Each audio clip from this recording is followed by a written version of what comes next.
আউয়ালু মা ইউদআ ইলাল জান্নাহ আল হামিদুন আল্লাযীনা ইয়াহমাদুনাল্লাহা ফিস সাররা'i ওয়াদ দাররা।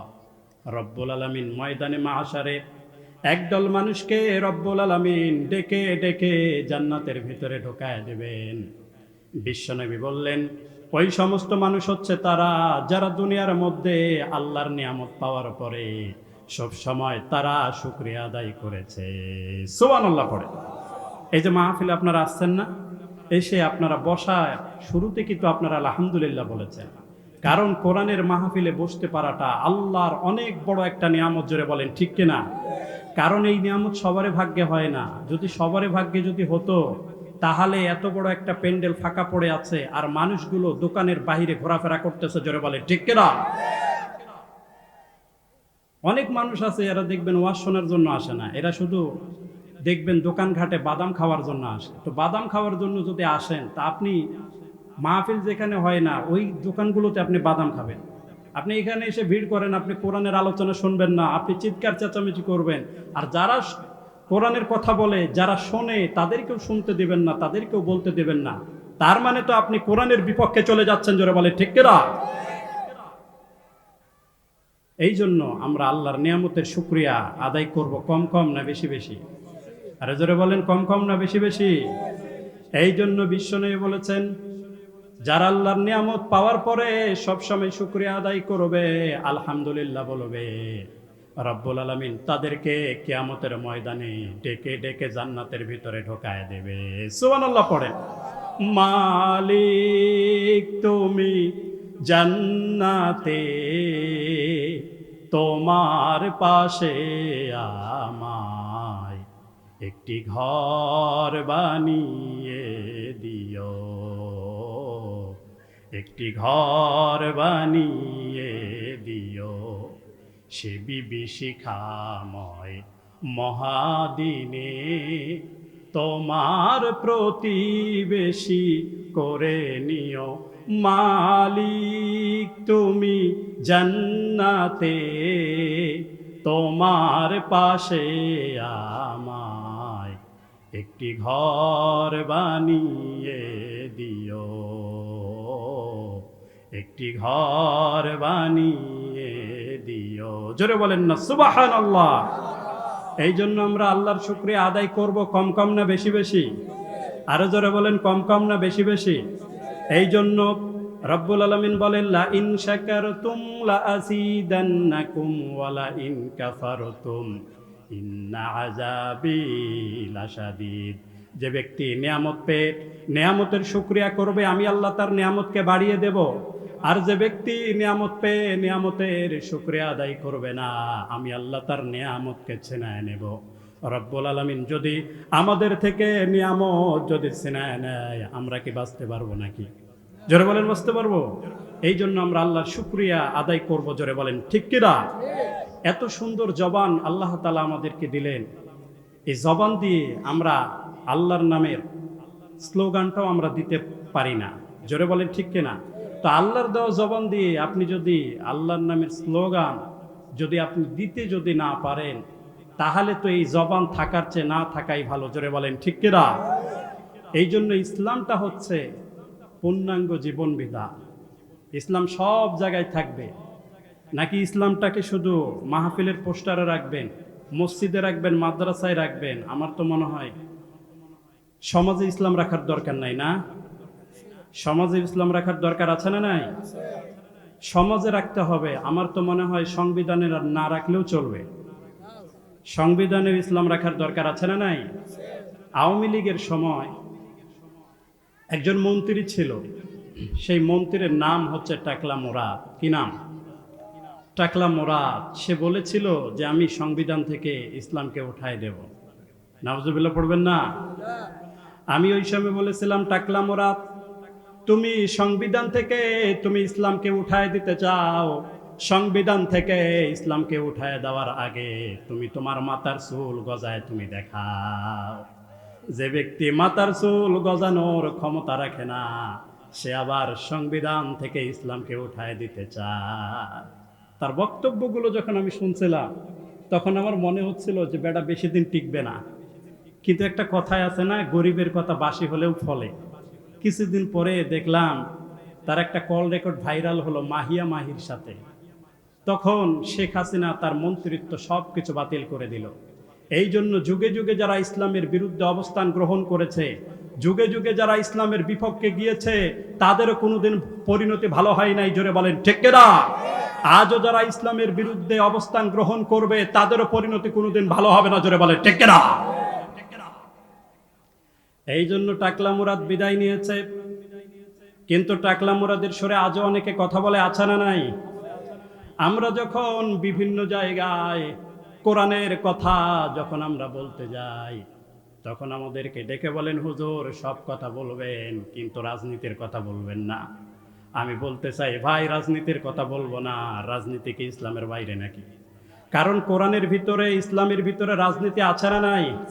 কারণ তারা ভালো করে জানে, সমাজের ভিতরে যদি ইসলামী রাজনীতি চালু হয়ে যায়, তাহলে তার বউ বেপরদায় চলতে পারবে না, তার মেয়ে বেপরদায় চলতে পারবে না, টেন্ডারবাজি করতে পারবে না, চাঁদাবাজি করতে পারবে না, রাজনীতির নামে নিজের পকেটটাকে সে গরম করতে পারবে না। ঠিক কিনা? এই জন্য সূক্ষ্ম কৌশলে দেখে বলেন, হুজুর সব কথা বলবেন কিন্তু রাজনীতির কথা বলবেন না। আমি বলতে চাই ভাই, নামাজ যেমন ফরজ, হজ যেমন ফরজ, যাকাত যেমন ফরজ, আপনি আল্লাহর জমিনে আল্লাহর দিন কায়েমের জন্য রাজনীতি করবেন, ওটাও কিন্তু আপনার জন্য ফরজ। ঠিক কিনা? এই জন্য ইসলামটা সব জায়গায় থাকবে। আমরা যখন দুনিয়ার জমিনে বেঁচে থাকবো, তখনও আমাদের ইসলামের দরকার। আবার যখন আমরা কবরের জমিনে চলে যাব, তখন আমাদের ইসলামের দরকার আছে না নাই? কারণ বিশ্বনবী বলেছেন, যখন কোনো একজন মানুষকে কবরের ভিতরে যখন রাখা হয়, তখন ফেরেশতারা তাদেরকে 3টা প্রশ্ন করে। জোরে বলেন কয়টা? হোক সে বিএনপি, হোক সে জামাত ইসলাম, হোক সে অন্য কোনো দল, যখন কোনো ব্যক্তিকে কবরের ভিতরে যখন রাখা হবে, তখন তাদেরকে 3টা প্রশ্ন করা হবে। 1 নম্বর প্রশ্ন করা হবে, মান রব্বুকা, তোমার রবকে? ইমানদার ব্যক্তিরা জবাব দেবে, ফায়াকুলু রব্বি আল্লাহ, আমাদের রব হচ্ছে আল্লাহ। সুবহানাল্লাহ পড়েন। এরপরে 2 নম্বর প্রশ্ন করা হবে, ওয়ামান দীনুকা, তোমার দিন কি? তখন বলবে, আমাদের দিন হচ্ছে ইসলাম। সুবহানাল্লাহ পড়েন। এরপরে 3 নম্বর প্রশ্ন করা হবে, ওমান হাজার রাজুল, বিশ্বনবীর চেহারা দেখিয়ে বলা হবে, এই ব্যক্তিটাকে চেনো কিনা? ইমানদার ব্যক্তিরা বিশ্বনবীর চেহারা দেখে চিনে ফেলবে, বলবে, এই ব্যক্তিকে তো আমরা চিনি, ইনি হচ্ছেন প্রাণের রাসূল মুহাম্মদ। সুবহানাল্লাহ। সেদিন কবরে বিশ্বনবীর চেহারা দেখানো হবে, দেখার সাথে সাথে ইমানদার ব্যক্তিরা চিনে ফেলবে বিশ্বনবীকে। এজন্য বিশ্বনবীকে আমরা দেখতে চাই কি চাই না? আরো জোরে বলেন, চাই কি চাই না? দেখে লাও রাসূলুল্লাহ রওজা পাকের কিনারে, আমি কেঁদে কেঁদে হই গো সারা, ধন্য করো দিদারে। তুই সাথীকে পাশে নিয়ে হায়, ঘুমিয়ে আছে নিঝুম নিরালায়। 2 সাথীকে পাশে নিয়ে হায়, ঘুমিয়ে আছে নিঝুম নিরালায়। আমি সইতে পারি না বিরহ জ্বালা, ধন্য করো দিদারে। সুবহানাল্লাহ পড়ে। সেদিন কবরে বিশ্বনবীর চেহারা দেখানো হবে, ইমানদার ব্যক্তিরা বিশ্বনবীকে দেখেই চিনে ফেলবে। এর কারণটা হচ্ছে, ইমানদার ব্যক্তিরা শুনেছে বিশ্বনবীর দুনিয়াতে লম্বা দাড়ি ছিল, এই জন্য বিশ্বনবীকে অনুসরণ করে তারা লম্বা দাড়ি রেখেছে। তারা দুনিয়াতে শুনেছিল বিশ্বনবী লম্বা জামা পরতো, এই জন্য বিশ্বনবীকে অনুসরণ করে তারা লম্বা জামা পরেছে। যখন বিশ্বনবীর চেহারাটা তাদের সামনে তুলে ধরা হবে, বলবে, এই ব্যক্তিকে তো আমরা চিনি, ইনি হচ্ছেন আমাদের রাসূল মুহাম্মদ। সুবহানাল্লাহ পড়েন। এরপরে কাফেরদেরকেও একই প্রশ্ন করা হবে, তাদেরকে বলা হবে, মান রব্বুকা, তোমার রবকে? সে বলবে, লা আদরি, আমি কিছুই জানি না। এরপরে 2 নম্বর প্রশ্ন করা হবে, মান দিনুকা, তোমার দিন কি? বলবে আমার কোনো দিন নাই, আমার কোনো ধর্ম নাই, আমার কোনো কর্ম নাই, আমি মানুষের আদর্শ বাস্তবায়নের জন্য সমাজের ভিতরে আমি কাজ করেছি, লা আদরি, আমি কিছুই জানি না। ও ভাই, আপনি কি মনে করেছেন আপনি মুখস্থ করে গেলেই কবরের ভিতরে এই 3টা প্রশ্নের উত্তরগুলোকে আপনি দিতে পারবেন? কথা বলেন। আপনি কি মনে করেছেন আপনি আরবি জানলেই কবরের ভিতরে এই 3টা প্রশ্নের উত্তরগুলো কি দিতে পারবেন? আমার ভাইরা, আবু জাহেলের ভাষা হচ্ছে আরবি। কবরের ভিতরে আবু জাহেলকে আরবিতে প্রশ্ন করা হয়েছে, কিন্তু আবু জাহেল কি কবরের ভিতরে উত্তর দিতে পারছে নাকি? আবু জাহেল তো উত্তর দিতে পারে নাই। আবার আমরা যারা বাঙালি আছি, আমরা তো তেমন আরবি বুঝি না, আমরা ওই কবরের ভিতরে উত্তরটা দিব কেমন করে? এটার জবাব হচ্ছে, রব্বুল আলামিন যার উপরে রহমত করবে, যার উপরে দয়া করবে, যার উপরে করুণা করবে, সে এই 3টা প্রশ্নের উত্তর দিতে পারবে। আর রব্বুল আলামিন ওই ব্যক্তির উপরে দয়া করবে যেই ব্যক্তি সব সময় ইসলামের দেখানো পথ অনুযায়ী তারা চলেছে। ঠিক কিনা? যখন প্রশ্ন করা হবে, ওমান দিনুকা, তোমার দিন কি? বলে লা আদরি, আমি কিছুই জানি না। এরপরে 3 নাম্বার প্রশ্ন করা হবে, ওমান হাজার রজুল, বিশ্বনবীর চেহারা দেখিয়ে বলা হবে, এই ব্যক্তিকে চিনো কিনা? তখন বলবে, এই ব্যক্তিকে তো চিনি না, তবে চেহারা স্বরূপ দেখলো তো রাজাকারের মতো লাগে। আমার ভাইরা, দাড়ি টুপি দেখলে রাজাকার, এরকম স্লোগান আমাদের বাংলার জমিনে আছে না নাই? আরো জোরে বলেন, আছে না নাই? নাক টিপলে দুধ বের হয়, এই সমস্ত পোলাপানরা দাড়ি টুপিওয়ালাদেরকে দেখলে রাজাকার রাজাকার বলে স্লোগান দেয়। জোরে বলেন ঠিক কিনা? যখন তাদেরকে বলা হবে চেনো কিনা, বলবে লা আদরি, আমি কিছুই জানি না। যখন এই 3টা প্রশ্নের উত্তর যখন দিতে পারবে না, বিশ্বনবী হাদিসের ভিতরে বলেছেন, তার মাথায় এমন জোরে লোহার হ্যামার দিয়ে বাড়ি দেওয়া হবে, বাড়ি দেওয়ার সাথে সাথে সে 70 গজ মাটির নিচে চলে যাবে। এরপরে মাটিকে বলা হবে, মাটি ইলতাফাইল, চাপা দে। এরপরে মাটি ডান দিক দিয়ে একটা চাপা দিবে, বাম দিক দিয়ে একটা চাপা দিবে। 2 চাপার কারণে ওর পাজরের হাড্ডিগুলো ভেঙে চুরমার হয়ে যাবে। ওর চিৎকারে গোটা কবরস্থানটা থরথর করে কাঁপতে থাকবে। এই জন্য কবরের ভিতরে আমরা এই 3টা প্রশ্নের উত্তর আমরা দিতে রাজি আছি না নাই? আরো জোরে বলেন, আছে না নাই? এই 3টা প্রশ্নের উত্তর যদি আমরা দিতে চাই, তাহলে ইমানের পক্ষে আমাদের থাকার দরকার আছে না নাই? যে ইমান প্রয়োজনে জ্বলে ওঠে না, ওইটা কখনো ইমানই হতে পারে না। জোরে বলেন ঠিক কিনা? যে ইমান প্রয়োজনে জ্বলে ওঠে না, যে ইমান সত্য ন্যায়ের কথা বলে না, যে ইমান প্রয়োজনে জ্বলে ওঠে না, যে ইমান সত্য ন্যায়ের কথা বলে না, যে ইমান বাস্তবে নাই, যে ইমান অন্তরে নাই, মুখে শুধু ফাঁকা বলি, কি করে তারে বলো ইমান বলি, কি করে তারে বলো ইমান বলি, কি করে তারে বলো ইমান বলি। ঠিক কিনা?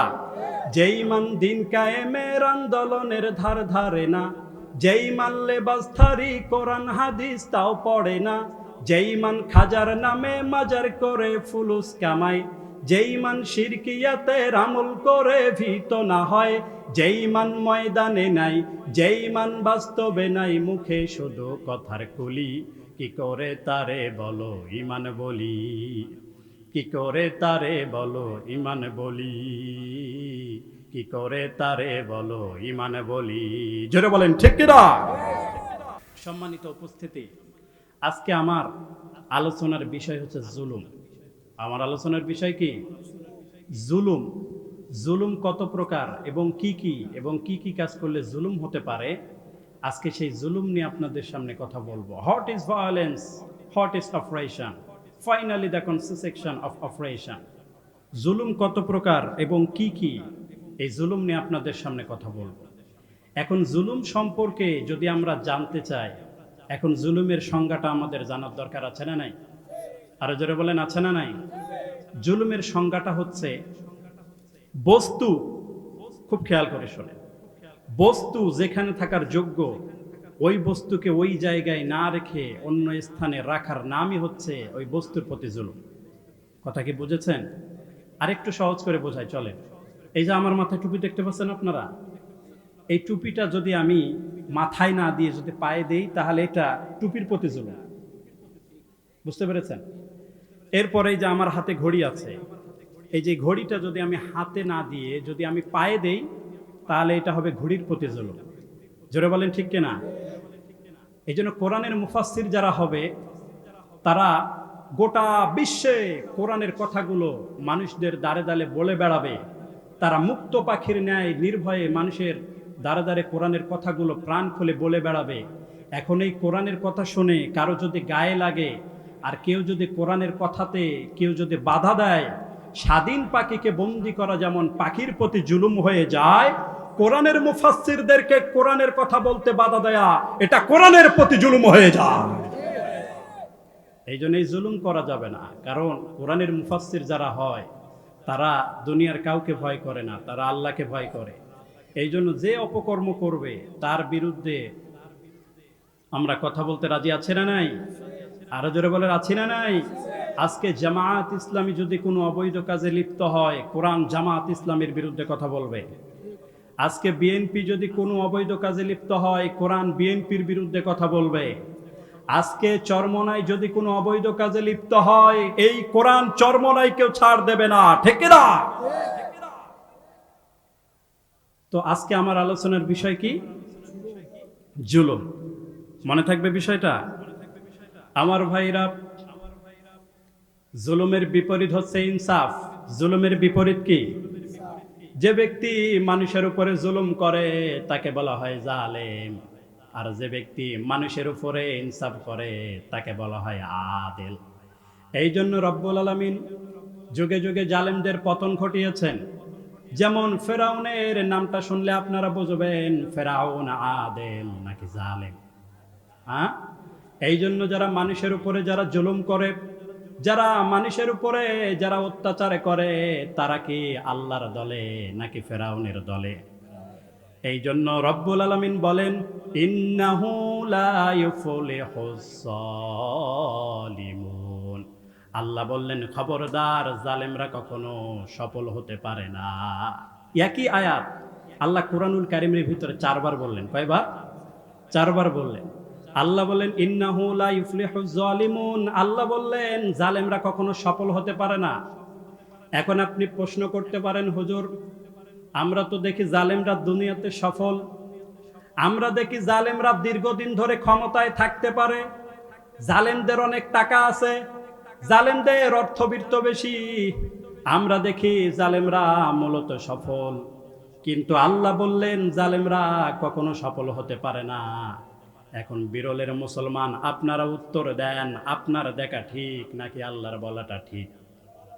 আল্লাহর বলাটা ঠিক। কারণটা হচ্ছে আমরা চক্ষু দিয়ে যেটা দেখি, আমাদের চক্ষু দেখাটা কিন্তু অনেক সময় ভুল হতে পারে। কি হুজুর, ভুল হয় না? যেমন এটা সৈয়দপুর থেকে যখন প্লেনগুলো এয়ারপোর্ট থেকে যখন ট্যাক্সি করার পরে উপরে যখন টেক অফ করে, তখন 2000 ফিট উচ্চতায় প্লেনগুলো উড়ে যায়। তখন 2000 ফিট উচ্চতায় যখন প্লেনগুলো উড়ে যায়, তখন প্লেনটাকে এতটুকু ছোট্ট মনে হয় আমি খাপটি মেরে ধরবো। আসলে প্লেনটাকে কি আপনি খাপটি মেরে ধরতে পারবেন? জোরে বলেন। আবার বিজ্ঞানীরা বললেন এই পৃথিবীর চাইতে সূর্যটা 13 লক্ষ গুণ বড়, কিন্তু সূর্যের দিকে তাকালে সূর্যটাকে সামান্য রুটির মতো মনে হয়। আসলে সূর্যটা কি ছোট্ট একটা রুটির মতো নাকি? জোরে বলেন নাকি? রব্বুল আলামিন দেখে আমরা দেখি জালেমরা দুনিয়াতে সফল, কিন্তু আল্লাহ বললেন জালেমরা কখনো সফল হতে পারে না। এখন বিরলের মুসলমান, আপনারা উত্তর দেন, আল্লাহর বলাটা ঠিক নাকি আমাদের ডাকাটা ঠিক? কারণ আমরা মাঝে মাঝে যেটাকে সফল ভাবি সেটা মাঝে মাঝে ব্যর্থ হয়ে যায়, আর যেটাকে আমরা ব্যর্থ ভাবি সেটা মাঝে মাঝে সফল হয়ে যায়, ঠিক কিনা? আমার ভাইরা একটা উদাহরণ দিলে বুঝবেন। মনে করেন আপনি ঢাকায় যাবেন, এখানে ঢাকার বাস কোথায় পাওয়া যায়? ঢুকুরঝাড়ি। আচ্ছা, ঢুকুরঝাড়িতে ওখানে ঢাকার বাস পাওয়া যায়। মনে করেন ঢুকুরঝাড়িতে একটা ঢাকার বাস রাত 11টার দিকে ছাড়বে। এখন আপনি রাত 11টার দিকে রাতের একটা বাসের আপনি টিকিট কাটলেন, কারণ আপনাকে জরুরিভাবে ঢাকায় যেতে হবে। এখন বাসের টিকিট কাটার পরে টিকিটের উপরে লেখা আছে আপনাকে 11টার দিকে কাউন্টারে কিন্তু উপস্থিত থাকতে হবে। এখন আপনি বাড়িতে চলে আসলেন, বাড়িতে আসার পরে এরপরে আপনি সুন্দরভাবে পরিপাটি হলেন, ব্যাগপত্র গুছিয়ে নিয়ে এরপরে আপনি কাউন্টারে চলে গেলেন। কাউন্টারে গিয়ে এখন নজর করে দেখলেন সর্বনাশ, এখন ঘড়িতে বাজে মাত্র 11টা 15। কত? তার মানে কয় মিনিট লেট? 15 মিনিট লেট করে ফেলেছেন। এখন কাউন্টারের কর্মচারী যারা আছে তাদেরকে জিজ্ঞেস করলেন, ভাই এখানে যে রাত 11টার দিকে একটা বাস ছাড়ার কথা, বাসটা কি চলে গিয়েছে নাকি? কাউন্টারের কর্মচারী আপনাকে জবাব দিল, আরো 15 মিনিট আগে বাসটা যাত্রী নিয়ে ঢাকার উদ্দেশ্যে রওনা দিয়েছে। এখন বলেন 11টার পরে আর আপনি কোনো বাস পাবেন না, আবার জরুরিভাবে আপনাকে ঢাকায় যেতে হবে। যেই বাসের টিকিট আপনি কনফার্ম করেছিলেন সেই বাসটা আপনাকে রেখে চলে গেছে।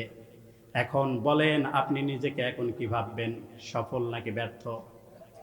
নিজেকে ব্যর্থ ভাবতে শুরু করেছেন। ব্যর্থতার ঘানি নিয়ে মন খারাপ করে চুপচাপ করে আপনি দাঁড়িয়ে আছেন। হঠাৎ করে আপনি নজর করে দেখলেন বাজারের ভিতরে চিৎকার চেঁচামেচির আওয়াজ শোনা যায়। আবার 2 জন মানুষ মারা গিয়েছে, তাদের 2টা লাশ ধরে ভ্যান গাড়িতে করে নিয়ে যাচ্ছে। আবার অনেক মানুষ আহত হয়েছে, তাদেরকে ধরে ধরে হসপিটালের ভিতরে নিয়ে যাওয়া হচ্ছে। আপনি এটা দেখার পরে জিজ্ঞেস করলেন, ভাই এই যে 2 জন মানুষ মারা গিয়েছে আর এত মানুষ আহত হয়েছে, তার কারণটা কি? মানুষজন আপনাকে জবাব দিল, ভাই আপনি যে স্থানে দাঁড়িয়ে আছেন ওখান থেকে রাত 11টার দিকে একটা বাস ঢাকার উদ্দেশ্যে ছেড়েছে। ওই বাসটা 2 কিলোমিটার যাওয়ার পরে বিশাল একটা অ্যাক্সিডেন্ট করেছে, অনেক মানুষ মারা গিয়েছে, আর যারা বেঁচে আছে তাদের অবস্থা আশঙ্কাজনক। এখন বলেন এইটা খবর শোনার পরে নিজেকে কি ভাববেন, সফল নাকি ব্যর্থ? কথা কিন্তু বোঝেন, নিজেকে সফল ভাবতে শুরু করেছেন, অথচ 15টা মিনিট আগে নিজেকে কিন্তু ব্যর্থ ভেবেছিলেন। জোরে বলেন ঠিক কিনা? কিন্তু 15টা মিনিট পরে নিজেকে সফল ভাবতে শুরু করলেন। এই জন্য সফলতা বিফলতার মাপকাঠি আমরা কেউ জানি না, সফলতা বিফলতার মাপকাঠি একজন জানে। চিৎকার মেরে বলেন তিনি কে? কারণ তার কাছে গায়েবের জ্ঞান আছে। এই জন্য রব্বুল আলামিন বলেন, ওয়া ইনদাহু মাফাতিহুল গায়বি লা ইয়ালামুহা ইল্লাহু। আর আমি আল্লাহ তাআলার কাছে গায়েবের সমস্ত চাবিকাঠি আছে। গায়েবের মালিক আমরা কেউ জানি না, গায়েবের মালিক একজন জানে। চিৎকার মেরে বলেন তিনি কে? আমার ভাইরা, এলাকার চৌধুরী সাহেব শহরের ভিতরে থাকে। চৌধুরী সাহেব এখন চিন্তা করে, শহরের ভিতরে বহু টাকা এখন আমি ইনকাম করলাম, এখন আমাকে একটু চেয়ারম্যান হইতে মন চায়। আমার ভাইরা দেখবেন, মানুষের যখন একটু টাকা পয়সা হয় তখন দেখবেন টাকা দিয়ে আর পোষায় না, তখন একটু ক্ষমতার ধান্দা করে। জোরে বলেন ঠিক কিনা? আমার ভাইরা, তার কারণটা আপনারা দেখবেন, এমপি মন্ত্রী হওয়ার স্বপ্ন দেখবেন কোনো রিকশাওয়ালারা দেখে না। এমপি মন্ত্রী হওয়ার স্বপ্ন ওই ব্যক্তি দেখে যার অঢেল টাকা পয়সার সম্পত্তির মালিক, ঠিক কিনা? চৌধুরী সাহেব এখন চিন্তা করেছে, জীবনে বহু টাকা ইনকাম করলাম, এখন একটু চেয়ারম্যান হইতে মন চায়। এখন চৌধুরী সাহেব গ্রাম থেকে, চৌধুরী সাহেব এবার পিছনে দাঁড়িয়েছি, এবার চেয়ারম্যান পদপ্রার্থী, এবার তোমরা আমাকে দয়া করে ভোট দিয়ে পাশ করে দিবা। চৌধুরী সাহেব কিন্তু নির্বাচনে অনেক টাকা পর্যন্ত ব্যয় করেছে। আমাদের বাংলাদেশে দেখবেন যারা একটু টাকা পয়সা, যারা একটু ব্যয় করে, তাদের কিন্তু চেয়ারম্যান হওয়ার সম্ভাবনাটা কিন্তু একটু বেশি থাকে। জোরে বলেন ঠিক কিনা? আবার আমাদের বাংলাদেশের মানুষগুলো হচ্ছে এমন, 500 টাকার জন্য, 1000 টাকার জন্য নিজের ইমানটাকে বিক্রি করে দেয়। এরকম লোক আমাদের সমাজের ভিতরে আছে না? না, 500 টাকার জন্য, 1000 টাকার জন্য ইমানটাকে বিক্রি করে দেয়। এই জন্য টাকা দিয়ে যারা ভোট নিতে আসবে তাদেরকে আপনারা কখনো ভোট দিবেন না, কারণ টাকা দিয়ে যারা ভোট কিনতে আসে এরা কখনো দেশের জন্য আসে না, এরা এদের পেট পূজা করার জন্য আসে। আর দেখবেন এরা যত ওয়াদা করে, একটা ওয়াদা এরা পালন করে না। আর এরা দেখবেন কথায় কথায় মিথ্যা কথা বলে, জোরে বলেন ঠিক কিনা? ওরা মুখে যা বলে কাজে তাহা করে না, শুধু খেয়ে তারা নামাজও ছাড়ে না। মুখে যা বলে কাজে তাহা করে না, শুধু খেয়ে তারা নামাজও ছাড়ে না। ওরাই নেতা হয় ভবের উপরে, ও আল্লাহ রহম করো রে, ও আল্লাহ রহম করো রে। জোরে বলেন ঠিক কিনা? এখন চৌধুরী সাহেব এখন চিন্তা করে, যে করে হোক আমাকে কেন চেয়ারম্যান হতেই হবে। অনেক টাকা পর্যন্ত চৌধুরী সাহেব ব্যয় করে ফেলেছে। এখন যেদিন নির্বাচন হলো, নির্বাচন হওয়ার পরে দেখা গেল চৌধুরী সাহেব বিপুল ভোটে বিজয় লাভ করেছে। এখন চৌধুরী সাহেবকে বলা হলো, আপনি এখন এই ইউনিয়নের চেয়ারম্যান। এখন বলেন, এই কথা শোনার পরে চৌধুরী সাহেব এখন নিজেকে কি ভাববে, সফল নাকি ব্যর্থ? চৌধুরী সাহেব নিজেকে সফল ভাবতে শুরু করেছে। 5 বছর সে ক্ষমতার চেয়ারে থাকলো।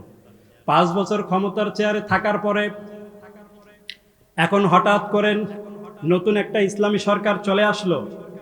ইসলামী সরকার এখন চিন্তা করে, দেশের ভিতরে দুর্নীতি বেড়ে গেছে, দেশের ভিতরে চাঁদাবাজ বেড়ে গেছে, এই চাঁদাবাজদেরকে একটু সাইজ করা দরকার। এখন সরকার চাঁদাবাজদেরকে বন্ধ করার জন্য, দুর্নীতি বন্ধ করার জন্য কি করবে? প্রথমে দুদকরে গিয়ে ঠেলা দিবে। জোরে বলেন ঠিক কিনা? এখন দুদক এখন ঠেলা ঠোলা খাইয়া যারা দুর্নীতি করেছে তাদের নাম একটা একটা করে লিস্ট করেছে। এখন লিস্টের ভিতরে এখন ভাগ্যক্রমে চৌধুরী সাহেবের নামটাও ঢুকে গিয়েছে। এখন চৌধুরী সাহেবকে দুদকের কর্মকর্তা এসে চৌধুরী সাহেবকে জিজ্ঞাসা করে, কিন্তু চৌধুরী সাহেব ঠিকঠাক মতো কোনো উত্তর দিতে পারে না। এরপরে চৌধুরী সাহেবকে দুর্নীতির একটা মামলা দিয়ে চৌধুরী সাহেবকে জেলখানার ভিতরে এবার ঢুকিয়ে দেওয়া হলো। চৌধুরী সাহেব এবার 5 বছরের জন্য জেলখানায়। এখন বলেন, চৌধুরী সাহেব জেলখানায় গিয়ে নিজেকে কি ভাববে, সফল নাকি ব্যর্থ? অথচ 5 বছর আগে নিজেকে কি ভেবেছিল, হায় হায় রে কেন নির্বাচন করতে গেলাম, আগেই তো ভালো ছিলাম, পাগলা কুত্তা কামড়াইছিল, ঠিক কিনা? এই উদাহরণটা দেওয়ার কারণটা হচ্ছে, আমরা দেখি জালেমরা দুনিয়াতে সফল, কিন্তু আল্লাহ ডেকে বললেন, ও জালিম তুই চূড়ান্ত পর্যায়ের সফল না। আমরা দেখি মাজলুমরা দুনিয়াতে ব্যর্থ, আল্লাহ ডেকে বললেন, ও মাজলুম তুই চূড়ান্ত পর্যায়ের ব্যর্থ না। এমন এক সময় আসে জালেমদের পতন হয়ে এক সময় মাজলুম ব্যক্তিরা তারা মাথা উঁচু করে দাঁড়ায়, ঠিক না? এই জন্য আমরা জালিমের পক্ষে নাকি মাজলুমের পক্ষে? যে ব্যক্তি জুলুম করে তাকে বলা হয় জালিম, আর যার উপরে জুলুম করে তাকে বলা হয় মাজলুম। এই জন্য বিশ্বনবী সবসময় দোয়াতে বলতেন, আল্লাহ আপনি আমাকে সবসময় মাজলুমের পক্ষে রেখে দিয়েন, আপনি আমাকে কখনো জালেমের পক্ষে রাখিয়েন না। জোরে বলেন ঠিক কিনা? এই জন্য খবরদার, অল্প দিনের ক্ষমতা পেয়ে ভাই মানুষের উপরে জুলুম করবেন না। আপনি যদি অল্প দিনের ক্ষমতা পেয়ে মানুষের উপরে যদি জুলুম করেন, মানুষের উপরে যদি অত্যাচার করেন, তাহলে রব্বুল আলামিন এই জুলুমটাকে এক সময় আপনাকে কিন্তু আল্লাহ ফিরিয়ে দেবে। জোরে বলেন ঠিক কিনা? বাংলাদেশের ভিতরে একজন প্রধান বিচারপতি ছিল, সেই প্রধান বিচারপতির নাম হচ্ছে খায়রুল হক। এই খায়রুল হকের কলমের এত দাম, তার কলমের এত পাওয়ার, সে যদি কোনো মুফাসসিরের বিরুদ্ধে কলম ধরতো, সাথে সাথে ওই মুফাসসিরের ফাঁসি হয়ে যেত। সে যদি কোনো চোরের পক্ষে কলম ধরতো, সাথে সাথে ওই চোরটা বেকসুর খালাস হয়ে যেত। তার কলমের এত দাম, তার কলমের এত পাওয়ার। এই জন্য আমরা দুনিয়ার জমিনে দেখেছি, এই খায়রুল হক সে সর্বপ্রথম তত্ত্বাবধায়ক সরকারকে অবৈধ বলে তিনি ঘোষণা দিয়েছিল। আমরা দেখেছি যেই লোকটা এক সময় ছিল প্রধান বিচারপতি, ওই লোকটা 2025 সালে এসে হত্যার মামলার আসামি। জোরে বলেন ঠিক কিনা? অথচ আব্দুল হক ভুলেই গিয়েছিল, সে ভেবেছিল আমি এখন বিচারপতি, আমারে ঠেকায় কে? অথচ আল্লাহ বললেন, আলাইসাল্লাহু বিআহকামিল হাকিমিন, ও দুনিয়াবাসী তোমরা জবাব দাও, আমি কি উত্তম বিচারক নই? আল্লাহ কি উত্তম বিচারক না? আল্লাহর চেয়ে উত্তম বিচারক পৃথিবীর জমিনে আর একটাও আছে? আরো জোরে বলেন আছে? আন্নাল্লাহা লাইসা বিযাল্লামিল লিল আবিদ। আল্লাহ ডেকে বলেন, আমি কোনো বান্দার উপরে কখনো জুলুম করি না, আমি কখনো বান্দার উপরে কখনো নির্যাতন করি না। এই জন্য দুনিয়ার বিচারপতিরা সাবধান হয়ে যাও, আব্দুল হকের জীবন থেকে শিক্ষা নাও, সাবধান হও, সাবধান হও ভাই, সাবধান হও। অল্প ক্ষমতা পেয়ে মানুষের উপরে জুলুম করো না, অল্প ক্ষমতা পেয়ে মানুষের উপরে অত্যাচার করো না। আপনি যদি মানুষের উপরে যদি জুলুম করেন, মানুষের উপরে যদি অত্যাচার করেন, তাহলে রব্বুল আলামিন আপনাকে ওই মামলার আসামিও কিন্তু আপনাকে বানিয়ে দিতে পারে। কারণ জেলখানাও থাকবে, ফাঁসির রশিও থাকবে। শুধু নেতা কিন্তু মাঝে মাঝে পরিবর্তন হবে, আর নেতা যখন পরিবর্তন হবে তখন দেখবেন জালেমের রশি কিন্তু জালেমের গলায় আটকিয়ে যাবে। জোরে বলেন ঠিক কিনা? এই জন্য জুলুমবাজের নীতি যারা অবলম্বন করে চলে তাদেরকে কখনো ছেড়ে দেওয়া হবে না। রব্বুল আলামিন ডেকে বললেন, ও নবী, আপনি আপনার উম্মতদেরকে জানিয়ে দেন, আমি আল্লাহ তাআলা জালেমদেরকে ছাড় দেই, কিন্তু জালেমদেরকে কখনো আমি ছেড়ে দেই না। অনেকে প্রশ্ন করতে পারে, হুজুর জালেমদেরকে আল্লাহ কবে ধরবে? আমরা তো দেখি জালেমদেরকে আল্লাহ কিছু বলে না। ওই ভারতের ভিতরে গুজরাট এলাকায় নরেন্দ্র মোদী কসাই, সে 2000 মুসলমানের গায়ে আগুন ধরে দিয়ে হত্যা করে ফেলেছিল। আমরা তো দেখি জালেমদেরকে আল্লাহ ধরে না। তখন আমি তাদেরকে একটা হাদিস শুনিয়ে দেই, বুখারী শরীফের 4686 নম্বর হাদিস। যেই হাদিসের ভিতরে বিশ্বনবী বলেছেন, ইন্নাল্লাহা লা ইউমলিল যালিম হাত্তা ইযা আখাযাহু লাম ইসলিতহু। রব্বুল আলামিন বিশ্বনবী ডেকে বললেন, রব্বুল আলামিন বলেছেন, আমি জালেমদেরকে ছাড় দেই, কিন্তু জালেমদেরকে কখনো আমি আল্লাহ ছেড়ে দেই না। ঠিক না আমার ভাইরা? এখানে আপনারা ঘুড়ি উড়ান, ঘুড়ি কারা কারা উড়াইছে? অনেক যুবকেরা ঘুড়ি উড়ায়, আবার অনেক মুরব্বী মানুষও কিন্তু ঘুড়ি উড়ায়। কিছুদিন প্রায় কয়েক মাস আগে দেখতেছি এক মুরব্বী মানুষ ঘুড়ি উড়াচ্ছে। আমি বললাম যে, মুরব্বী ঘুড়ি উড়ান কেন? কয়, বাবা শৈশবের কথা মনে পড়েছে তাই একটু ঘুড়ি উড়াই। আপনারা কি ভেবেছেন, এই যে মুরব্বী যারা বসে আছে তারা যখন মারপেটে যখন আসছিল তখন কি সাদা দাড়ি নিয়ে মারপেটে আসছিল? তারাও এক সময় যুবক ছিল, তারাও এক সময় মায়ের বুকের দুধ খেত, তারাও এক সময় ফিডার খেত, তারাও এক সময় তাগড়া যুবক ছিল, কিন্তু এখন বয়সের ভারে সব কিছু শেষ হয়ে গিয়েছে। জোরে বলেন ঠিক কিনা? ওরে চলিতে চরণ চলে না, ওরে চলিতে চরণ চলে না, দিনে দিনে অবশ্যই আগের বাহাদুরি এখন গেল কই, গেল কই, আগের বাহাদুরি এখন গেল কই। মাথার চুল পাকিতেছে, মুখে দাঁতে নড়ে গেছে, চোখের জ্যোতি কমেছে, মনে ভাবি চশমা লই। আগের মতো খাওয়া যায় না, বেশি খাইলে হজম হয় না, আগের মতো কথা কয় না, নাচে না রঙ্গের বাড়ই, আগের বাহাদুরি এখন গেল কই, গেল কই, আগের বাহাদুরি এখন গেল কই। ঠিক না? আগের বাহাদুরি আর নাই। তো দেখবেন যুবকেরাও ঘুড়ি উড়ায়, মুরব্বী মানুষও ঘুড়ি উড়ায়। তো দেখবেন এই যে ঘুড়ির সাথে এই যে একটা সুতা যে পেঁচানো থাকে, এটাকে আপনারা কি বলি, লাটাই না নাটাই? হ্যাঁ, নাটাই বলি না? এই নাটাই দেখবেন সুতা পেঁচা থাকে, আর সুতার মাথায় কিন্তু ঘুড়ি বাঁধা থাকে। ঘুড়িটা যখন বাতাসের টানে যখন উড়ে দেওয়া হয়, ঘুড়িটা কিন্তু উপরে চলে যায়। ঘুড়ি যত উপরে যায় মালিক তত সুতা ছাড়তে থাকে, ঘুড়ি যত উপরে যায় মালিক তত সুতা ছাড়তে থাকে। আমার ভাইরা, ঘুড়ি উপরে যেতে যেতে যেতে যেতে ঘুড়ির অবস্থা এমন হয়ে যায়, ঘুড়ি এখন চিন্তা করে, গোটা আকাশের ভিতরে আমি এখন একাই রাজা, আমার চেয়ে বড় রাজা মনে হয় আর কেউ নাই। এই জন্য দেখবেন ঘুড়ি একবার ডানে যায়, একবার বামে যায়। মালিক এখন চিন্তা করে, ঘুড়ি দেখি তুই কত উপরে উঠতে পারিস। এই জন্য মালিক দেখবেন সুতা কিন্তু আরেকটু ঢিল দেয়। ঘুড়ি একবার ডানে যায়, ঘুড়ি একবার বামে যায়।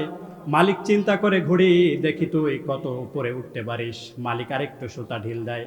এরকম হঠাৎ করে যখন সন্ধ্যার আধার যখন নেমে আসে, যখন নাটাই ধরে যখন টান দেওয়া হয়, তখন ঘুড়িকে কিন্তু আবার কিন্তু ফিরে আসতে হয়। জোরে বলেন ঠিক কিনা? এই উদাহরণটা দেওয়ার কারণটা হচ্ছে, আমরা হলাম ওই ঘুড়ির মতো। আর আমাদের জীবনটা হচ্ছে সুতার মতো, আর আমাদের হায়াত নামক নাটাই যিনি ধরে আছেন তার নাম কি? এই জন্য দুদিনের ক্ষমতা পেয়ে মানুষের উপরে জুলুম করো না, বেশি নেতাগিরি দেখায়ও না, বেশি খেতাগিরি দেখায়ও না। আজকে তোমার দল অনেক বড় বলে দলের অহংকার তুমি দেখায়ও না। তোমার নাটাইটা কিন্তু আল্লাহর হাতে, যখন নাটাই ধরে যখন টান দিবে ওই আল্লাহর কাছেই কিন্তু তোমাকে ফিরে যেতে হবে, নাকি হবে না? আরো জোরে বলেন, হবে কি হবে না? এই জন্য খবরদার, জুলুম করা যাবে না। জুলুমের ব্যাপারে রব্বুল আলামিন জিরো টলারেন্সে আছেন। রব্বুল আলামিন হাদিসে কুদসির মাধ্যমে ডেকে বললেন, ও নবী, ইন্নী ইয়া ইবাদি ইন্নী হাররামতু যুলমা আলা নাফসি ওয়া জাআলতুহু বাইনাকুম মুহাররামান ফালা তাযালামু। হাদিসে কুদসির মাধ্যমে রব্বুল আলামিন ডেকে বললেন, ও নবী, এই জুলুমটাকে আমি আল্লাহ তাআলা এতই ঘৃণা করি, এই জুলুমটাকে সর্বপ্রথম আমি আমার নিজের জন্য হারাম করে দিয়েছি। এই জুলুমটাকে আমি আল্লাহ নিজের জন্য হারাম করে দিয়েছি। আমার ভাইরা একটা কথার উত্তর দেন, হালাল, হারাম, জায়েজ, নাজায়েজ এগুলো কার জন্য? হ্যাঁ, আমাদের জন্য। জোরে বলেন ঠিক কিনা? যেমন সুদ খাওয়া, ঘুষ খাওয়া, টেন্ডারবাজি করা, এগুলো আমাদের জন্য হালাল না হারাম? আবার পৃথিবীতে এমন কিছু কিছু বিষয় আছে যেগুলো আমাদের জন্য হারাম কিন্তু আল্লাহর জন্য জায়েজ। যেমন গর্ব, অহংকার, এগুলো আমাদের জন্য হালাল না হারাম? দুনিয়াতে আপনি গর্ব করতে পারবেন না, এই বাচ্চাগুলোকে এখান থেকে সরাই দেন তো। দুনিয়াতে আপনি গর্ব করতে পারবেন না, দুনিয়াতে আপনি অহংকার করতে পারবেন না, কারণ গর্ব অহংকার যিনি করবেন তার নাম কি? এই জন্য রব্বুল আলামিনের একটা নামে আছে অহংকারী। আল মালিকুল কুদ্দুসুস সালামুল মুমিনুল মুহাইমিনুল আজিজুল জাব্বারুল মুতাকাব্বির। এই যে জাব্বার, জাব্বার মানেই তো অহংকারী। জোরে বলেন ঠিক কিনা? কিন্তু রব্বুল আলামিন ডেকে বললেন, বান্দারে, এই জুলুমটাকে আমি আল্লাহ তাআলা এতই ঘৃণা করি, এই জুলুমটাকে সর্বপ্রথম আমি আমার নিজের জন্য হারাম করে দিয়েছি। রব্বুল আলামিন যেটা নিজের জন্য হারাম করে দিয়েছে ওইটা আমি কখনো করতে পারবো নাকি? জোরে বলেন, করতে পারবো? এই জন্য রব্বুল আলামিন বলেন, লাকাদ আহলাকনাল কুরুনা মিন ক্বাবলিকুম লাম্মা যালামু ওয়া জাআতুহুম রাসূলুহুম বিল বায়িনাতি ওয়া মা কানু লিয়ুমিনু কাযালিকা নাজিজিল কওমাল মুজরিমিন। Destroy maybe generations for you. Allah বলেন, অতীতে আমি অনেক জাতিগোষ্ঠীকে আমি ধ্বংস করে দিয়েছি, অনেক জাতিগোষ্ঠীকে আমি আল্লাহ তাআলা শেষ করে দিয়েছি। যেমন আমরা দাবি করি আমরা বাঙালি জাতি, ঠিক কিনা? সৌদি আরবের লোকেরা দাবি করে যে আমরা আরাবিয়ান জাতি, মিশরের লোকেরা দাবি করে যে আমরা মিশরি। এইরকম পুরো একটা জাতিকে আল্লাহ তাআলা ধ্বংস করে দিয়েছেন। আর কেন ধ্বংস করে দিয়েছেন তার রিজনটা হচ্ছে লাম্মা যালামু, তারা মানুষদের উপরে জুলুম করত। কি করত? এই জন্য কোনো এলাকায় যখন জালিমের জুলুম যখন বেড়ে যায় তখন এলাকাটাকে ধ্বংস করে দেয় কে? ওই এলাকা থেকে রহমত বরকত গুলো উঠিয়ে নেয় একজন। চিৎকার মেরে বলেন তিনি কে? এই পৃথিবীতে আল্লাহ তাআলা অনেক মানুষ বানিয়েছেন, অনেক ভাষার মানুষ আল্লাহ বানিয়েছেন, অনেক ক্যাটাগরির মানুষ আল্লাহ তাআলা বানিয়েছেন, অনেক জাতি আল্লাহ তাআলা পৃথিবীতে সৃষ্টি করেছেন। কিন্তু সবচাইতে যেই জাতিকে আল্লাহ তাআলা শক্তিশালী করে বানিয়েছিলেন সেই জাতির নাম হচ্ছে আদ জাতি। কি জাতি? একটু কোরআন থেকে বলবো। এই জন্য রব্বুল আলামিন বলেন, আলাম তারা কাইফা ফাআলা রাব্বুকা বিআদ ইরামা যাতিল ইমাদ আল্লাতী লাম ইখলাক মিসলুহা ফিল বিলাদ। রব্বুল আলামিন ডেকে বললেন, নবী, আদ জাতির সাথে আমি কেমন আচরণ করেছি আপনি জানেন নাকি? ইরামা যাতিল ইমাদ। আদ জাতির লোকদের একটা বৈশিষ্ট্য ছিল, আদ জাতির লোকেরা তারা পাহাড় কেটে কেটে বিশাল বিশাল বিল্ডিং বানাতো। সুবহানাল্লাহ কইবেন না? এই যে এখানে অনেক মুরব্বীরা বসে আছে, তারা 35 বছর আগে 40 বছর আগে এত বড় বড় বিল্ডিং দেখে নাই, কিন্তু এখন গোটা বিশ্বে এখন বড় বড় বিল্ডিং বানাচ্ছে, কারণ আধুনিকতার সভ্যতার ছোঁয়া আমাদের ভিতরে লেগেছে, যার কারণে আমরা বড় বড় বিল্ডিং বানাচ্ছি। জোরে বলেন ঠিক কিনা? দুবাইতে একটা বিল্ডিং বানিয়েছে বুর্জ খলিফা, 818 মিটার উঁচা। এরপরে কাতারে একটা বিল্ডিং আছে 1,001 মিটার উঁচা। এরপরে সৌদি আরবে একটা আছে 1,000 মিটার উঁচা। এরপরে চীনের সবচাইতে বড় টাওয়ারের নাম হচ্ছে সাংহাই টাওয়ার। এরপরে তাইওয়ানে একটা আছে বেটাই পেটাং 101, 101 তলা। এরপরে রিয়াদে আছে রিয়াদ টাওয়ার। এরপরে হজ উমরা যারা করতে গিয়েছেন ওখানে একটা টাওয়ার দেখেছেন, দ্য বেকার রয়্যাল ক্লক টাওয়ার, ঘড়ি মনোগ্রামওয়ালা, 120 তলা। এরপরে মালয়েশিয়াতে আছে Petronas train tower, but the local people KLCC Kuala Lumpur centre. এটা 2টা মিনারের মতো, এইদিকে 88 তলা, এইদিকে 88 তলা। তারা 41st 70 ফ্লোরে তারা একটা ব্রিজ বানিয়েছে, যেই ব্রিজ থেকে এক বিল্ডিং থেকে আরেক বিল্ডিং এর ভিতরে যাওয়া যায়। সুবহানাল্লাহ কইবেন না? জাপান চিন্তা করে, সবাই যেহেতু বড় বড় বিল্ডিং বানাচ্ছে, আমিও একটা বিল্ডিং বানাবো 4,000 মিটার উঁচা। কত? 4,000 মিটার উঁচা, এমনকি 6 কিলোমিটার পর্যন্ত প্রশস্ত। এমনকি বিজ্ঞানীরা দাবি করছে এই বিল্ডিং এর ভিতরে 1 মিলিয়ন প্লাস, অর্থাৎ 10 লক্ষেরও বেশি মানুষ এই বিল্ডিংটার ভিতরে বসবাস করতে পারবে। এই বিল্ডিং এর ভিতরে থাকবে শপিং সেন্টার, থাকবে হাট বাজার, বিশাল ফুটবল খেলার মাঠ। এক্সেট বিল্ডিং নাম দিয়েছে তারা, এক্সেট বিল্ডিং নাম দিয়েছে তারা।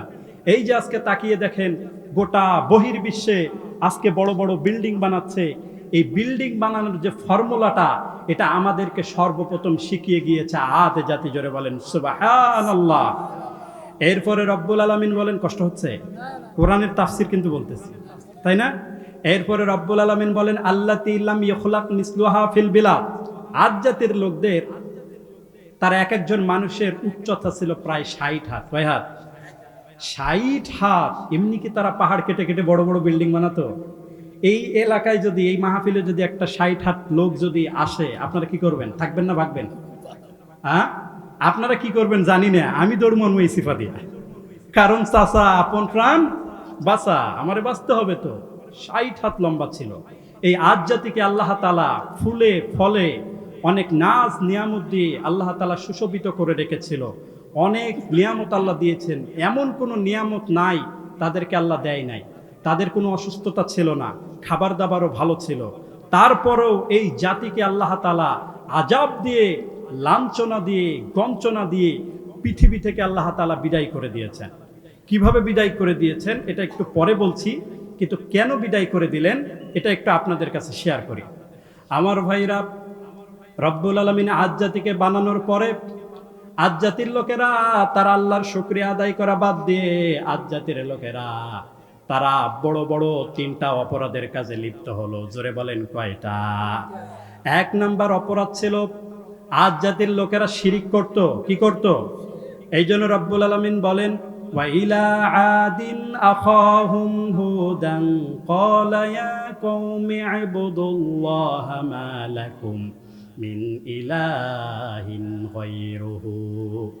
আল্লাহ বলেন, আমি তাদের ভাই হুদ আলাইহিস সালামকে তাদের কাছে আমি নবী করে পাঠালাম।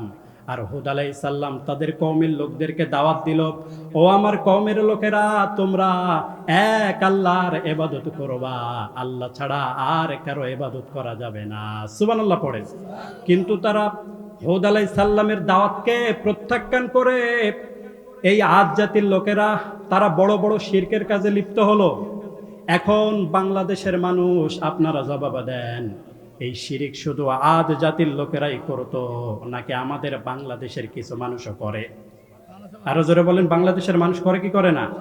এখন প্রশ্ন আসতে পারে, হুজুর আমি তো মন্দিরে গিয়ে নম করি না, আমি তো মন্দিরে গিয়ে চাই না। আমি বলি ভাই, শিরকের তো অনেকগুলো প্রকার আছে। আপনি হয়তো ব্যবসা ভালো হবার আশায়, সন্তান পাবার আশায় আপনি হয়তো পীরের দরবারে গিয়ে সেজদা দেন। জোরে বলেন ঠিক কিনা? আবার কিছু কিছু আমাদের সমাজের ভিতরে পীর সাহেব আছে, মহিলাদেরকে পর্যন্ত মুরিদ বানায়। জোরে বলেন ঠিক কিনা? প্রথমে স্বামী গিয়ে মুরিদ হয়, স্বামী গিয়ে মুরিদ হওয়ার পরে পীর সাহেব কিন্তু খুব চালাক। স্বামী গিয়ে মুরিদ হওয়ার পরে পীর এখন মুরিদরে ডেকে বললেন, কি রে তুই কি একাই জান্নাতে যাবি? তোর বউটাকে কি জান্নাতে নিবি না? ভাই বউটাকে তো জান্নাতে নিতে চাই। তাহলে বউটাকে যদি জান্নাতে নিতে চাস তাহলে আমার কাছে নিয়ে আসিস না কেন? তোকে না হয় চিনি, তোকে না হয় কিয়ামতের দিন পার করে দিব, কিন্তু তোর বউটারে চেনার দরকার আছে না নাই? এরপরে সরল মরা মুরিদ নিজের বউটাকেও নিয়ে আসে, নিজের বউটাকেও নিয়ে এসে নিজেও মুরিদ হয়, নিজের বউটাকেও পর্যন্ত মুরিদ বানায়, এরপরে মুরিদ বানিয়ে পীর সাহেবের খেদমতের মধ্যে লেগে দেয়। এরকম আছে না নাই? আমার ভাইরা, যেই পীর সাহেব মহিলাদেরকে মুরিদ বানায়, মহিলাদেরকে দিয়ে হাত পা টেপায়, মহিলাদেরকে দিয়ে শরীর টেপায়, এটা পীর নাকি পীর নামের শয়তান? এরকম ভণ্ড পীর আমাদের বাংলার জমিনে আছে না নাই? এরকম ভণ্ড পীরের দরবারে কিছু বলদ মুরিদ ঘরে কি ঘরে না, যারা বলে আমাদের কাছে মুরিদ হলে নামাজ রোজা পর্যন্ত লাগে না। জোরে বলেন ঠিক কিনা? কেউ দেখবেন পীরের দরবারে গিয়ে শিরিক করে, কেউ দেখবেন গণকের কাছে গিয়ে শিরিক করে, আবার কেউ দেখবেন রাজনীতির ময়দানে গিয়ে শিরিক করে। দুই চারটা জনগণের ভোট পাবার আশায় ডেকে বলে সকল ক্ষমতার উৎস জনগণ, বলে না? অথচ আল্লাহ বললেন আন্নাল কুওয়াতা লিল্লাহি জামিয়া, সকল ক্ষমতার উৎস জনগণ নয়, সকল ক্ষমতার উৎস একজন। চিৎকার মেরে বলেন তিনি কে? কিন্তু আপনি যখন বললেন সকল ক্ষমতার উৎস জনগণ, এটা সাথে সাথে কুফরি কথা হয়ে গেল। ও মিয়া, ইমানটাকে নষ্ট করার জন্য 10 জায়গায় আপনাকে শিরিক করতে হবে না। কারণ বেলুন ফোঁটা করার জন্য 10টা ফোঁটা করা লাগে না, একটা ফোঁটাই যথেষ্ট। ডান দিক দিয়ে বেলুন ফোঁটা করলে ফোঁটা হবে, বাম দিক দিয়ে ফোঁটা করলে বেলুন ফোঁটা হবে, নিচ দিক দিয়ে ফোঁটা করলে বেলুন ফোঁটা হবে। এই জন্য ইমানকে নষ্ট করার জন্য 10 জায়গায় শিরিক করার দরকার নাই। যদি ইমানের কোনো এক জায়গায় যদি আপনি শিরিক করেন, সাথে সাথে আপনার ইমানটা তো বেলুনের মতন ফেটে যাবে। জোরে বলেন ঠিক কিনা? এই জন্য আমাদেরকে ইমান নিয়ে আমরা কবরের ভিতরে যেতে চাই কি চাই না? আজকে সাধারণ পীর সাহেবগুলো, কিছু কিছু ভণ্ড পীর আজকে সাধারণ মুসলমানদের ইমানটাকে নিয়ে তারা খেলা করছে। জোরে বলেন ঠিক কিনা? হক্কানি পীরের বিরুদ্ধে আমি কোনো কথা বলবো না, কারণ স্বাধীনতার পর থেকে এই বাংলাদেশে সর্বপ্রথম পীর সাহেবেরা তারা কিন্তু ইসলাম প্রচার করেছে। জোরে বলেন ঠিক কিনা? কিন্তু যে জিনিস যত ভালো তার নকল বের হয় তত বেশি। জোরে বলেন ঠিক কিনা? 1 টাকার জাল নোট কেউ বের করে না, জাল নোট যদি বের হয় তাহলে 1000 টাকার নোটের বের হয়। এই জন্য পীর সাহেব হচ্ছে দামি, আর এই দামি পীরের ভিতরে ভণ্ড পীর আমাদের সমাজের ভিতরে আছে না নাই? এই জন্য পীরের দরবারে আমরা যাব না, আমরা আমাদের ইমানটাকে আমরা হেফাজত করতে চাই। জোরে বলেন ঠিক কিনা? এই জন্য ইমান নিয়ে আমরা কবরে যেতে চাই। চিৎকার মেরে পড়ে না আমিন? আরো জোরে পড়ে না আমিন? ইমানের পথে অবিচল থেকে আমার মরণ যেন হয়, তোমারই কাছে মিনতি আমার, তোমারই কাছে মিনতি আমার, মহামহিম দয়াময়। ইমানের পথে অবিচল থেকে আমার মরণ যেন হয়। চিৎকার মেরে পড়ে না আমিন? আজ জাতির কয়টা অপরাধের কথা বলছিলাম? 3টা অপরাধ তারা করতো। 1 নম্বরে তারা শিরিক করত। কি করত? 1 নম্বরে তারা শিরিক করত। এরপরে আজ জাতির 2 নাম্বার অপরাধ ছিল, আদ জাতির লোকেরা তারা অহংকার করত। কি করত? তারা অহংকার করত। তারা অহংকার করে মানুষদেরকে বলতো আমাদের চেয়ে শক্তিশালী পৃথিবীতে কে আছে? আমরাই তো সবচাইতে বড় শক্তিশালী, আমাদের চেয়ে পৃথিবীতে সবচাইতে কেউ শক্তিশালী নাই, আমরাই তো সবচাইতে বড় দল। এই জন্য রব্বুল আলামিন বলেন فَأَمَّا عَادٌ فَاسْتَكْبَرُوا فِي الْأَرْضِ بِغَيْرِ الْحَقِّ وَقَالُوا مَنْ أَشَدُّ مِنَّا قُوَّةً। আজ জাতির লোকেরা তারা অহংকার করে বলতো আশাদ্দু মিন্না কুওয়া, আমাদের চেয়ে শক্তিশালী পৃথিবীতে কে আছে? আমরাই তো সবচাইতে বড্ড শক্তিশালী। আমার ভাইরা, আপনারা একটু জবাব দেন, এই ক্ষমতার অহংকার, টাকার অহংকার, এটা কি শুধু আদ জাতির লোকেরাই করতো নাকি আমাদের বাংলাদেশের কিছু মানুষও করে? আমার ভাইরা, অথচ আপনি ভুলে যান কেন ক্ষমতার অহংকার করেছিল ফেরাউন। আল্লাহ তার ক্ষমতা সহ তাকে লোহিত সাগরের ভিতরে চুবিয়ে মেরেছে। জোরে বলেন ঠিক কিনা? ক্ষমতার অহংকার করেছিল, সম্পদের অহংকার করেছিল কারুন। তার সমস্ত সম্পদ সহ আল্লাহ মাটির ভিতরে গেড়ে দিয়েছেন, ঠিক কিনা? এই জন্য ক্ষমতার অহংকার করা যাবে না। কারণ আমরা দেখেছি যেই লোকটা ছিল সকালবেলা মন্ত্রী, ওই লোকটা দুপুর বেলায় ক্ষমতা হারিয়ে পথের ফকির হয়ে গেছে, ঠিক কিনা? বাংলাদেশের পাশের একটা দেশ আছে, সেই দেশের নাম হচ্ছে মায়ানমার। এই মায়ানমারের তৎকালীন একজন প্রধানমন্ত্রী, তার নাম হচ্ছে অং সান সুচি। কি নাম? অং সান সুচি নামের আগে অনেকগুলো ইকফার গুন্না। এই অং সান সুচি যেদিন নির্বাচিত হওয়ার পরে এরপরে অং সান সুচি পরের দিন সকালবেলা শুধু শপথ বাক্য পাঠ করবে। হঠাৎ করে সকালবেলা আর্মিরা এসে হঠাৎ করে অং সান সুচিকে গ্রেফতার করে নিয়ে চলে গেল। অথচ অং সান সুচি কখনো কল্পনা করতে পারে নাই অং সান সুচিকে জেলখানার ভিতরে যেতে হবে, অং সান সুচিকে জেলখানার ভিতরে, কারাগারের ভিতরে ঢুকতে হবে। এই জন্য খবরদার ভাই, ক্ষমতার অহংকার করা যাবে না। এখন তুমি দুনিয়াতে আসো বলে, এখন তুমি ক্ষমতায় আসো বলে, এখন তোমার দলে বড় পদ আছে বলে, এখন মিডিয়াতে তোমার নাম তোমার কথা মানুষ বলে। আমরা ভাই দুনিয়ার চোখে দেখেছি, যখন কোনো ক্ষমতাশীল ক্ষমতা ছেড়ে যখন নেমে যায়, তখন সে যে কই যে চলে যায় তার নামটা পর্যন্ত কুত্তাও পর্যন্ত মনে রাখতে চায় না। জোরে বলেন ঠিক কিনা? ইউনাইটেড স্টেট আমেরিকা হচ্ছে এখন গোটা বিশ্বের ক্ষমতাধর রাষ্ট্র। জোরে বলেন ঠিক কিনা? আর এই আমেরিকার বর্তমান প্রেসিডেন্ট, তার নাম হচ্ছে ডোনাল্ড ট্রাম্প। কি নাম? এই ডোনাল্ড ট্রাম্প হচ্ছে আমেরিকার 47তম প্রেসিডেন্ট। কততম? 47তম প্রেসিডেন্ট। তার মানে ডোনাল্ড ট্রাম্পের আগে আরো 46 জন প্রেসিডেন্ট কিন্তু আমেরিকায় গত হয়ে গিয়েছে। জোরে বলেন ঠিক কিনা? এই যে আমেরিকার যে ডোনাল্ড ট্রাম্প হচ্ছে 47তম প্রেসিডেন্ট, এটা কি শুধু বিরলের মানুষ জানে, ভারতের মানুষ কি জানে না? নাকি শুধু এটা ভারতের মানুষ জানে? আমার তো মনে হয় পাকিস্তানের মানুষ জানে না, গোটা বিশ্বের সমস্ত মানুষ জানে ডোনাল্ড ট্রাম্প হচ্ছে 47তম প্রেসিডেন্ট। কিন্তু আমাদের বাংলাদেশের প্রেসিডেন্টকে এটা কিন্তু অনেকে চেনে না।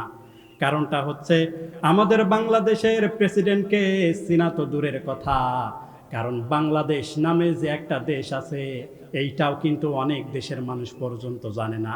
জোরে বলেন ঠিক কিনা? কিন্তু দুনিয়ার সমস্ত মানুষ জানে যে ডোনাল্ড ট্রাম্প হচ্ছে আমেরিকার 47তম প্রেসিডেন্ট। এখানে অনেক শিক্ষিত মানুষ আছে, এখানে অনেক জ্ঞানী মানুষ আছে। তাদেরকে যদি আমি প্রশ্ন করি, ভাই বলেন তো আমেরিকার 40তম প্রেসিডেন্টের নাম কি? আপনারা বলতে পারবেন না। যদি জিজ্ঞেস করি, ভাই আমেরিকার 35তম প্রেসিডেন্টের নাম কি? আপনারা কিন্তু বলতে পারবেন না। আসলে ভাব লয়া লাভ নাই, আমি নিজেও কইতে পারব না।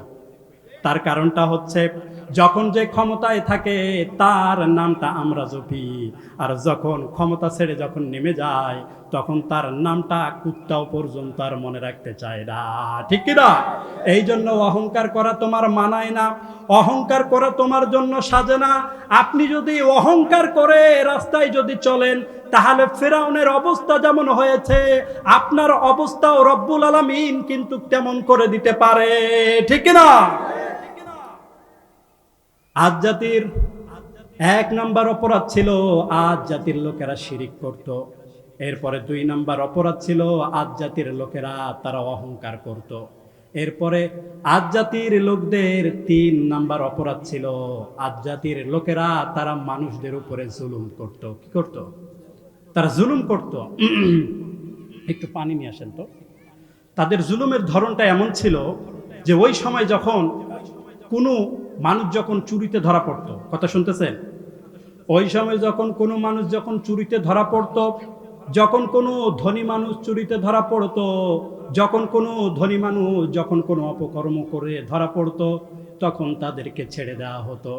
আর যখন গরিব মানুষ অন্যায় করত, অপরাধ করত, তখন তাদেরকে ধরে ধরে পেটানো হতো। আমার ভাইরা, এই রকমের বৈষম্যপূর্ণ আচরণ আমাদের বাংলার জমিনেও আমাদের সমাজের ভিতরে আছে না নাই? দেখবেন মন্ত্রীর ছেলে হলে 10 গুণ মাফ হয়ে যায়, এমপির ছেলে হলে 10 গুণ মাফ হয়ে যায়। জোরে বলেন ঠিক কিনা? আজকে আমাদের বাংলাদেশের বিচার ব্যবস্থা হয়েছে আজকে মাকড়সার জালের মতো। জোরে বলেন ঠিক কিনা? যখন দেখবেন কোনো বড়লোক মানুষ অন্যায় করে, বড়লোক মানুষ অপরাধ করে, তখন দেখবেন তারা টিকটিকির মতো মাকড়সার জাল ভেদ করে বের হয়ে আসে টাকার জোরে। আর যখন কোনো গরিব মানুষ অন্যায় করে, যখন কোনো গরিব মানুষ অপরাধ করে, তখন দেখবেন মশার মতো ওই মাকড়সার জালের মধ্যে আটকিয়ে যায়। তার মানে আমাদের বাংলাদেশের বিচার ব্যবস্থায় শুধু গরিব মানুষের বিচার হয়, কিন্তু আমাদের বাংলাদেশের বিচার ব্যবস্থায় কোনো বড়লোক মানুষের বিচার হয় না। জোরে বলেন ঠিক কিনা? অথচ ইসলামের আইন হচ্ছে সবার জন্য সমান। জোরে বলেন ঠিক কিনা? কারো জন্য কিন্তু কম বেশি না। বিশ্বনবী যখন মক্কা থেকে মদিনার ভিতরে যখন হিজরত করলেন, হিজরত করার পরে বনু মাকজুমি গোত্রের নারী একজন চুরিতে ধরা পড়ল। মদিনার ভিতরে সবেমাত্র ইসলামটা কায়েম হয়েছে, ইসলামটা প্রতিষ্ঠিত হয়েছে। এখন বিরলের মুসলমান জানেন নাকি চোর যদি ধরা পড়ে তাহলে ইসলামিক আইন অনুযায়ী তার কি কাটতে হবে? এখন হাত কাটতে হবে। এখন বিশ্বনবী ওই মেয়েটার হাত কেটে দিবে।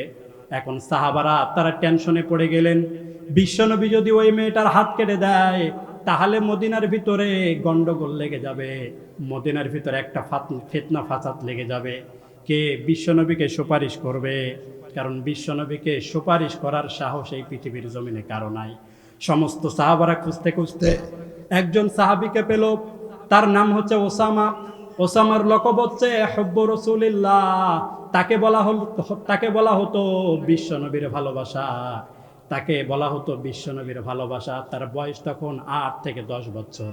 সমস্ত সাহাবারা ওসামাকে ডেকে বললেন, ওসামা তুমি যে একটু বিশ্বনবীকে গিয়ে বলো বিশ্বনবী যেন ওই মেয়েটার হাত কেটে না দেয়, হাত কেটে না দিয়ে সামান্য যেন আঙ্গুলের মাথাটা কেটে দেয়, হালকা দিয়ে ঝাপসা দিয়ে যেন বিদায় করে দেয়। এখন ওসামা ছোট্ট মানুষ, মুরব্বীরা যা বোঝাইছে উনি তো এখন তাই বুঝেছে।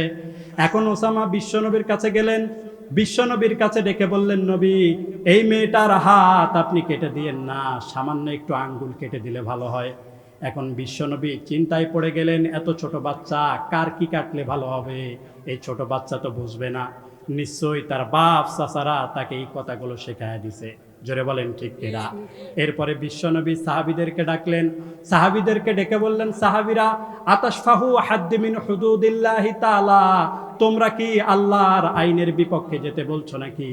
তোমরা কি আল্লাহর আইনের বিরুদ্ধে তোমরা হাত তুলতে বলছো নাকি? এরপরে বিশ্বনবী সুম্মা কামা ফাক্তাদাবা, বিশ্বনবী রেগে গেলেন, বিশ্বনবী দাঁড়িয়ে গেলেন, দাঁড়িয়ে গিয়ে অগ্নিশর্বা হয়ে বিশ্বনবী একটা খুতবা দিলেন।